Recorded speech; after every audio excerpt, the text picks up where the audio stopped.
गणतंत्र दिवस और स्वतंत्रता दिवस दोनों को लेकर के थोड़ा सा कंफ्यूजन रहता है कि क्यों तो हम स्वतंत्रता दिवस मनाते हैं और ये गणतंत्र दिवस हम क्यों मनाते हैं। पता है सभी को?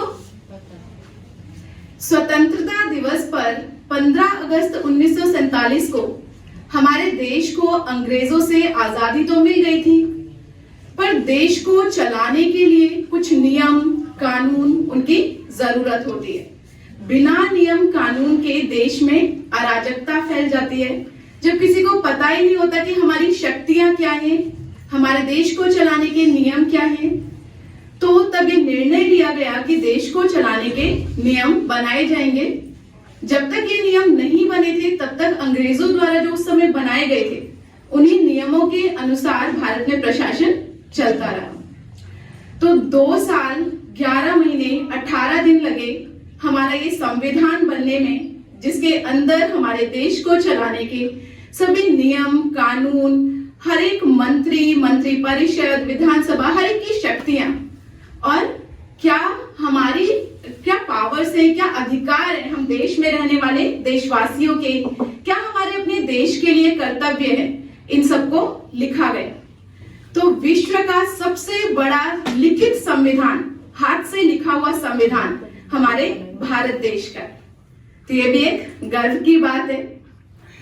तो 2 साल 11 महीने 18 दिन के बाद जब ये संविधान बनकर के तैयार हुआ तो 26 नवंबर 1949 को ये रेडी हो गया था। इसे लागू किया गया 26 जनवरी 1950 से।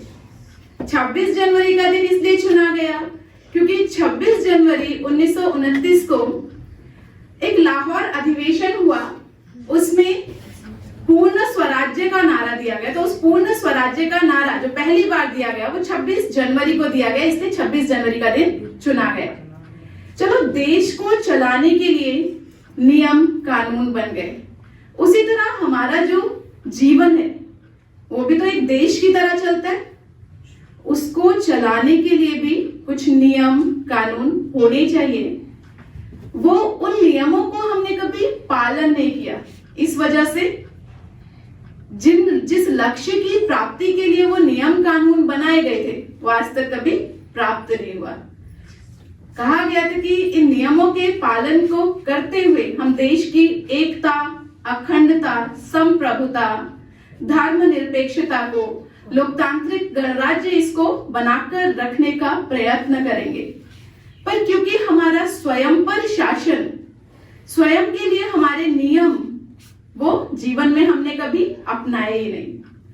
तो यदि एक ड्राइवर है, ड्राइवर को रोड पर कार चलाने के रूल्स नहीं पता तो क्या होगा? एक्सीडेंट कर सकता है, भटक सकता है। और कई बार ऐसा होता है कि जो रोड पर सिग्नल्स लगे होते हैं उनको ध्यान ही नहीं देता, तो ये प्रॉब्लम्स आती है। तो इसी तरह हमें जीवन में क्या करना है? जीवन को चलाने के नियमों को जानना है। सबसे पहली बात हमें ये देखना है कि क्या हम सही रास्ते पर चल रहे हैं। Are we on right path? उसको चेक करना है। उसको चेक करने का रास्ता हमें स्वयं परमपिता परमात्मा शिव ने ब्रह्मा तन में अवतरित होकर बताया। यदि ड्राइवर रास्ते में आने वाले सीन्स को देखता रह जाए, वो डिफरेंट सीन्स और सीनरीज आते हैं, अलग अलग टाइप के लोग, अदर ड्राइवर्स दिखते हैं, अदर एक्सीडेंट्स दिखते हैं, अगर उनको देखने में वो फंस जाए, वो अटक जाए, तो क्या वो अपनी मंजिल तक पहुंच सकता है? नहीं पहुंच सकता।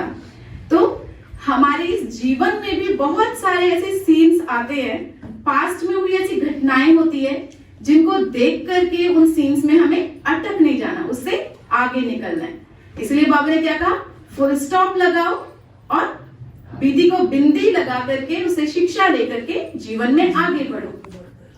हमें स्वयं तो सही रास्ते पर चलना ही है, साथ ही साथ जिन्हें हम देखते हैं कि जो गलत रास्ते पर चल रहे हैं उन्हें भी सही का ज्ञान देकर सही रास्ते पर चलने की शिक्षा देनी है। पर उनको शिक्षा देते देते खुद नहीं भटक जाना है, कई बार ऐसा होता है कि दूसरों को शिक्षा देते देते हम अपना लक्ष्य ही भूल जाते हैं और खुद भटक जाते हैं। तो जो गलत रास्ते पर है उन्हें गलत कभी किसी सही मंजिल तक नहीं ले जा सकता। होता है ना कि हम शॉर्टकट लेने के चक्कर में क्या कर लेते हैं, अपना रास्ता भटक जाते हैं और वापस हमें उसी टर्न पर, उसी मोड़ पर आना होता है और वहीं से शुरुआत करनी होती है। तो दूसरों को रास्ता भी बताते चले, उन्हें भी जीवन के नियमों का ज्ञान देते चले और साथ ही साथ अपने जीवन में नियमों का पालन करते चले, तभी वास्तव में ये देश गणतंत्र देश बन पाएगा। गणतंत्र यानी गणराज्य, जिस पूरे गणराज्य को चलाने वाला एक नेता हो, तो इस पूरे शरीर को, हर कर्मेंद्रिय को, अपनी हर शक्ति को चलाने वाली हम आत्माएं भी क्या है, इसकी राजा है। तो राजा के आदेश का पालन उसकी प्रजा, उसके मंत्री करते। तो इसी तरह हमें एक राजा की तरह इस शासन को चलाना है, इस जीवन को जीना है। ओम शांति।